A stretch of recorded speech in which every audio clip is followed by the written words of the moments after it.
Iran kwica Trump nta nyungu zirimo. ubwo bushobozi bwira bufite ko twabonye ko umutekano wa Amerika uburinzwe cyane wa perezida w'icyo gihugu gikomeye. Kubera iki? Ni ubwa mbere perezida wa Amerika yicwa. Kwica perezida wa Amerika ushobora kumwica atari uwo mwisha, ari umunyamerika umwisha. Bamaze kwica bangana gute? Bamaze kwica perezida bane. Ibyo kwica perezida ntabwo ari ugutsinda intambara, kuko na Iran na Amerika yico Ayatollah Khomeini yari zo gutsinda intambara. Hari nubwo bagize amatantive menshi yo kwica Putin, bakabaza ko bishe Putin intambara yabirangiye, ariko bakibagirwa ko igihugu kiba kiruganize ukuntu. Nko mu Burusiya hari ikintu bita reduce imuruteri, abantu 12 badapfa bahoraho. Badapfa no kuvuga n'upfuye aramplasa ako kanya 12 bahoraho. Putin apfuye undi ari muri abo 12 ako kanya. Hakaba n'abandi bita abamarayika barinzi, les anges gardiens barinzi, abamarayika barinzi, ni kuvuga abajeopolitisi bagira inama abo perezida. Numva rero kuba ngo ntabwo uzagenda ngo wice abantu 12 bose ntunabazi, ntabwo uzagenda ngo wice abamarayika barinzi ntubazi. Hari rero iriya strategy ya Amerika yo kwica umuyobozi ni ubuguri. Ubwo abo 12 b'Uburusiya nuko numva bakaze ari bantu kibage, n'abantu bameze nka Putin, kuburyo apfuye undi ajya umeze nka Putin bikaba cyo kimwe, nta cyahindutse. Nka kuriya kwa Ayatollah bamwishe, Ayatollah undi yagiye, hari cyahindutse? Kumera nkawe n'iki imyitwarire, politiki, ibitekerezo, ideology, imigambi byose aba ari nk'umuntu.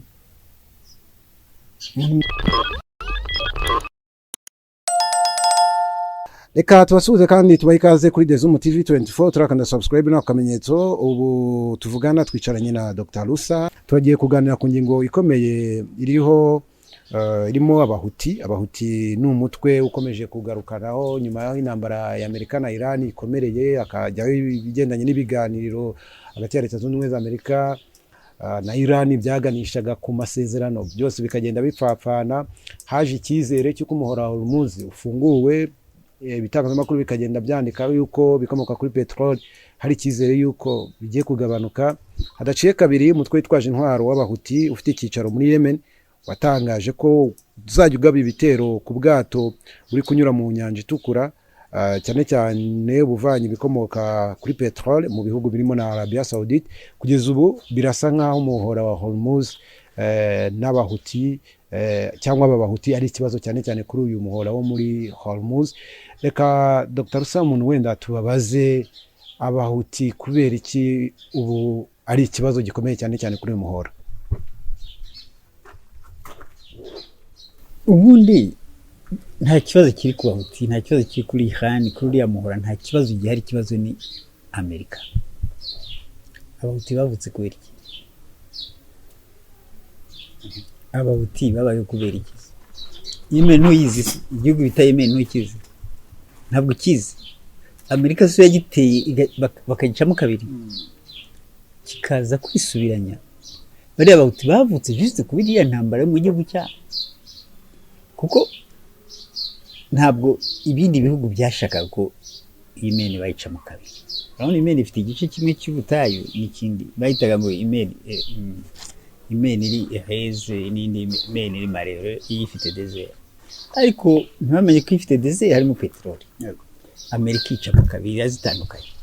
Ubwo bavugaga Yemen harimo petroli y'ubutayu ngo ifite ibyago, Amerika icamo ngo yifashe, naho ikintu ya petroli yo munsi yayo, yo munsi y'uriya mucanga. Hanyuma abahuti bavuga kudefanda igihugu cyabo, no n'abandi kandi nabafasha. Ubu rero uyu munsi ikibazo si abahuti, ikibazo si na Iran, ikibazo ni Amerika. Niba Amerika irabona Detroit de Hormuz ikumva ari yayikontrola yonyine, ikumva ari yakontrola Iran muri Iran, ikumva ko ariyo yagira ijambo muri Gulf, muri hariya muri Proche-Orient ariko ikibagirwa yuko imbaraga itakizibarusha kuko abahuti si ubwa mbere bashatse mere rouge ntabwo hacamo nyinshi hacamo 12% bya peteroli ariko si yo gusa n'ibindi bicamo kwifunga si ubwa mbere barayifunga neza niba ifunga si Amerika isufara yonyine urabona ko mere rouge cisha muri Canal de Suez bikajya muri Mediterane igaseriva Uburayi donc bashobora kwiparaliza rero ibyo birashoboka abahuti bashyigikiwe na Iran kirwa bari kumwe na Hezbollah ntabwo rubikirwa nakubwiye impamvu bari abantu bagomba kujya hamwe batagiye hamwe Amerika yabasiba bose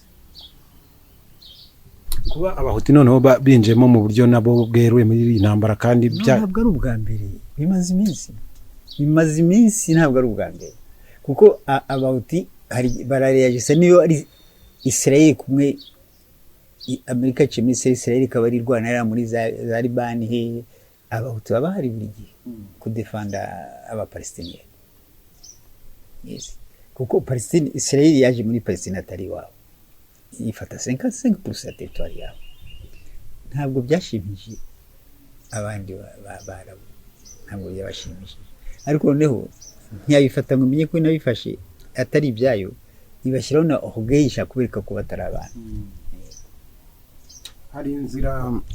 hari inzira abahuti bafunze cyane cyane kuri uramuhora wa Babel el Mandeb niba nibuka neza uriya muhora muri Djibouti ni Detroit yo muri Djibouti nayo icamo 40% nayo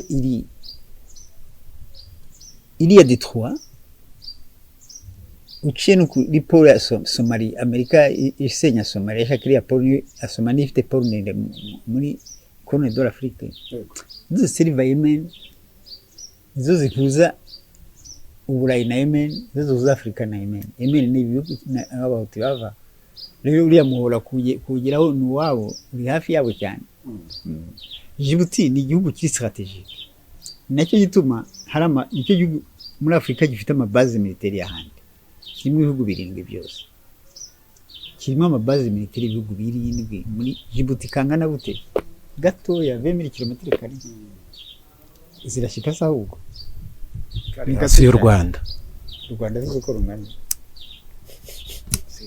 twize se bya 26338 nta yuzi u Rwanda ko rungana nta numwe mukabira ko nta wigize ari kwiga nayiza ari kwiga Djibouti ntoya pe Djibouti ntoya uriya muhora bo ufite izihe ngaruka cyane cyane ko nawo bigaragara ko bawufunze ubwo uriya muhora niwe niho nabyita muki ni nk'ihuriro ry'ubucuruzi Aziya na Occident biciye harimo ni nk'ihuriro uriya muhora ufite ibintu byinshi parira muri iyi minsi ni naho Ethiopia ni nayo Paul Ethiopia ni nayo Ethiopia ikoresha ego ko Ethiopia kugeza uyu munsi nicyo gihugu muri Afrika cyonyine gifite trail électrique iri ya 6 km kuva hariya Djibouti kugera Addis Abeba uriya muhora no serva Ethiopia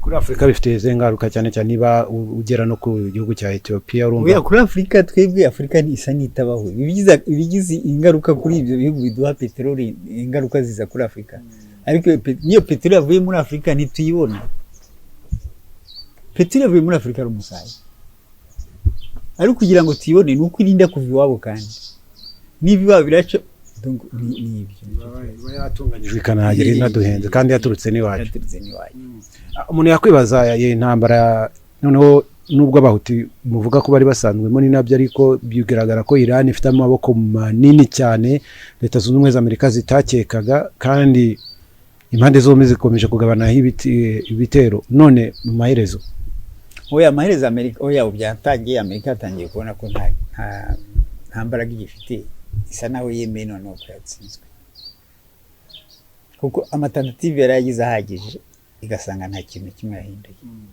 igasanga Iran iriko ikora ama surprise tutari yateganije. Noneho Trump aba yavuze bihagije, aba yavuze ko agiye gusiba Iran, ntamaze kubivuga kenshi, ahubwo akaba ari imusiba.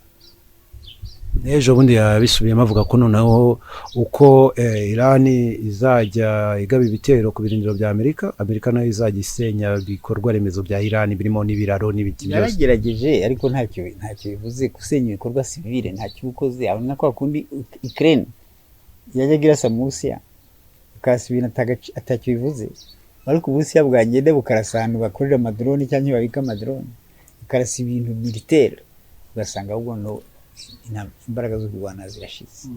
na Amerika nuko rero ibintu bya Iran biri strategique, birarinze Amerika nishobora kubirasa ngo bikunde. Uretse ko mu by'ukuri nuko dupfa kuvuga burya ngo intambara ya Iran na Amerika ntikwirwana Iran yonyine, nibyo yibeshye. Twabona ibimenyetso noneho bifatika ko Amerika yatsinzwe. Muzabyibonera ejo bundi. Amerika itsinda ntikeneye ibimenyetso, irabyivugira, biranagaragara. Iran nta nubwo haba hakiri umuyobozi wa Iran uyu munsi imeze nk'uko Libya imeze, kuko Amerika itsinze igihugu iragisambura burundu.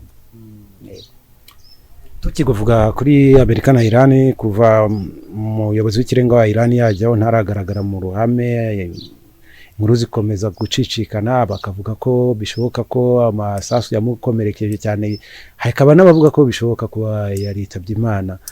Mukurikije wenda uko inzego ziba ziyoboye kiriya gihugu n'amakuru kuyageraho ku bintu byoroshye cyangwa bigoye, twakwemeza ko akiri muzima nubwo ntabwo nta kindi cyamwica atari Amerika. Ibyo si byo, nta kindi cyamwica atari Amerika. Amerika niyo mbere yabivuga, kuko niyo yagushije, iyo yibeshye gusa ivuga ko yakwishe kandi itakwishe. Uriya aracyariho. Iyo barapfuye Amerika barashakuje, yarishimye, baragize n'iminsi mikuru. Nakuri bishe Ayatollah. Ntumvise ko Trump ibintu yavuze amagambo menshi cyane, avuga ko yagira neza abayirakiye, ati noneho mushobora kubaho neza, ibintu nk'ibyo. Iyo bicuriye wa kabiri baba barabivuze imbere yanyu, ntabwo muba mukeneye kumenya ese ariho cyangwa ntariho, barabivuze. Mu minsi ishize Trump waherutse gutanga icyo twakwita nk'abagabo cyangwa kwitatsa, avuga ko afite n'ubwoba bukomeye bw'uko Iran ngo ishobora kumwivugana. Umuntu yabifata nk'aho yari ari guteguza yuko ashaka kumanika amaboko. Oya, biriya nibyo yivugishaga kugira ngo yereke abantu bose ko Iran ari babi. Nibyo yivugishaga biri. Ko yavuga kuko amakuru iki kibazo yumva abantu batavuga nabi Iran. Muri iyi ntambara nta bantu babuze Iran nabi, kandi Amerika ibishaka ikintu yakuze yanze mwese mu cyanga. Noneho wumve ko atari ko ararenganya Iran, akavuga ati Iran irashaka kwinshi, natera muri Iran wumva ati nibyo arashaka kwitanga, ariko biravuga n'ibyo abeshya. Iran kwica Trump nta nyungu zirimo. Ubwo bushobozi bwira bufite ko twabonye ko umutekano wa Amerika uburinzwe cyane wa perezida w'icyo gihugu gikomeye. Kubera iki? Ni ubwa mbere perezida wa Amerika yicwa. Kwica perezida wa Amerika ushobora kumwica atari umwisha, ari umunyamerika umwisha. Bamaze kwica bangana gute? Bamaze kwica perezida bane. Ibyo kwica perezida ntabwo ari ugutsinda intambara, kuko na Iran na Amerika yica Ayatollah Khomeini yari zo gutsinda intambara. Hari nubwo bagize amatantive menshi yo kwica Putin, bakabaza ko bishe Putin intambara yabirangiye, ariko bakibagirwa ko igihugu kiba kiruganize ukuntu. Nko mu Burusiya hari ikintu bita reduce immortel, abantu 12 badapfa bahoraho. Badapfa no kuvuga n'upfuye aramplasa ako kanya, 12 bahoraho. Putin apfuye undi ari muri abo 12 ako kanya. Hakaba n'abandi bita abamarayika barinzi, les anges gardiens barinzi, abamarayika barinzi, ni kuvuga abajeopolitisi bagira inama abo perezida. Numva rero kuba ngo ntabwo uzagenda ngo wice abantu 12 bose ntunabazi, ntabwo uzagenda ngo wice abamarayika barinzi ntubazi. Hari rero iriya strategie ya Amerika yo kwica umuyobozi ni ubuguri. Ubwo abo 12 b'Uburusiya nuko numva bakaze ari bantu kibage ni abantu bameze nka Putin ku buryo apfuye undi ajyaho umeze nka Putin bikaba cyo kimwe nta cyahindutse nka kuriya kwa Ayatollah bamwishe Ayatollah undi yagiyeho hari icyahindutse kumera nkawe ni nk'iki ni imyitwarire byose politiki ibitekerezo ideology imigambi byose aba ari nk'umuntu umuntu mufite umugambi umwe mukunda igihugu kimwe donc ni umuntu udashobora kugambana tuvuge ko vuba aha tuzabona intambara ya Iran wenda yarangiye ntihabeho kongera kurasana na Amerika yarangiye ubu ngubu bariko barashaka kureba ukuntu kuko icyo barwana no kugira ngo Israel ikomere hariya